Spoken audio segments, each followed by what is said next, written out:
পোলাপান তোমরা আমার কত অপমান করেছো দেখেছো, তারপরেও কিন্তু আমি হাল ছাড়িনি। আমাদের দেশটাকে কিন্তু ঠিকই সুপার এইটে নিয়ে গেলাম, এবার সেমিফাইনালেও নিয়ে যাব। কিরে লর্ড শান্ত, তোর চোখে যে লজ্জা শরম নাই সেটা তুই আবারও প্রমাণ করে দিলি। তোর জন্য বাংলাদেশ সুপার এইটে জানে, সাকিব ভাই আর মাহমুদুল্লাহর জন্য সুপার এইটে গেছে। এই রে তোরা দুইটা এখন থাম, এখন আমারে কথা বলতে দে। এই রে পোলাপান তোরা এখন চুপ থাক, বড় ভাই এখন কথা বলবে। এরে অ্যাঞ্জেলো, টাইম আউট। তোর এত তেল মারতে হবে না, তুই এখন থাম, আমার এই কথা বলতে দে। ঠিক বলেছেন ভাই, এতে তেল মারার কি আছে, আমরা তো শ্রীলঙ্কারে ঠিকই ভইরা দিলাম। তো পোলাপান তোমরা কে কে সুপার এইটে কোয়ালিফাই করলে তোমাদের পরিচয়টা একটু দাও। I am here USA and my name is ভরে দেওয়া খান। আর এই শালা এদিকে ভুলভাল ইংলিশ বলে, এরে তাড়াতাড়ি পাবনা পাঠাও কেউ। আর এই শালা তোর জার্সিতে তো ইউএসএ লেখাই আছে, এটা আমরা বুঝতে পারছি, বাট তোর নামটা কি সেইটা বল। ভরে দেওয়া খান এটা আবার মানুষের নাম হয় নাকি? এটা আবার কেমন কথা বললেন ভাই? লর্ড শান্ত যদি মানুষের নাম হতে পারে তাহলে ভরে দেওয়া আলী খান কেন আমার নাম হতে পারে না? আরে শালা, আমি লর্ড শান্ত হলে আমার অধিনায়কের কারণে বাংলাদেশ কিন্তু সুপার এইটে জায়গা পাইছে। আর আমি বাংলাদেশ আর পাকিস্তানকে ভরে দেওয়ার কারণে আমার নাম হয়ে গেছে ভরে দেওয়া আলী খান। জীবনে তো অনেক খানের নামই শুনলাম, শাহরুখ খান, শাকিব খান, আমির খান, কিন্তু কখনোই শুনলাম না যে ভরে দেওয়া আলী খান। আচ্ছা যাই হোক, এরপরে কে আছে তার পরিচয়টা দাও। I am from Afghanistan, my name is Rashid Khan, ওরফে আপনাদের আদরের গুটি রশিদ আমি।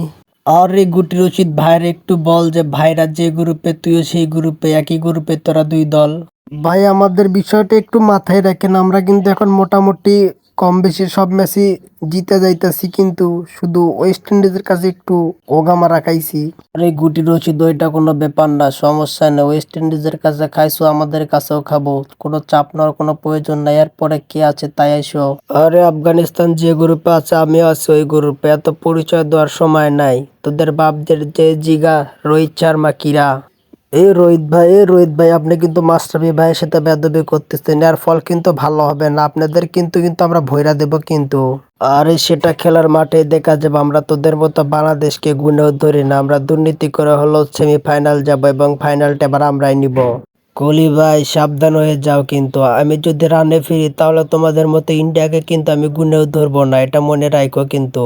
আরে লিটন শর্মা, এসব রোহিত মোহিতরে তুই একাই খেয়ে দিতে পারবি, এটা আমি তোরে দেখলেই বুঝতে পারি। এরপরে কে আছে তাই আইসো।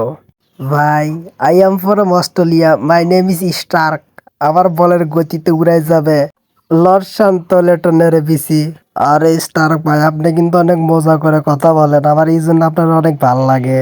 ও ভাই ঠিক বলিস তুই, আমারে স্টার্ক ভাইয়ের অনেক ভালো লাগে। স্টার্ক ভাই তো আমার ফেভারিট বোলিং। এ দুই তেলবাজ, তেল মারা বন্ধ কর। তোরা জ্বরে দেখে ভয় পাইছো, এটা তো তোদের তেল মারা দেখেই বোঝা যাচ্ছে।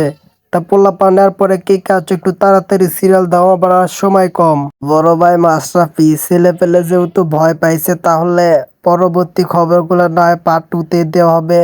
ততক্ষণ সবাই ভালো থাকবেন, চ্যানেলটা সাবস্ক্রাইব করে রাখুন পার্ট 2 দেখতে চাইলে।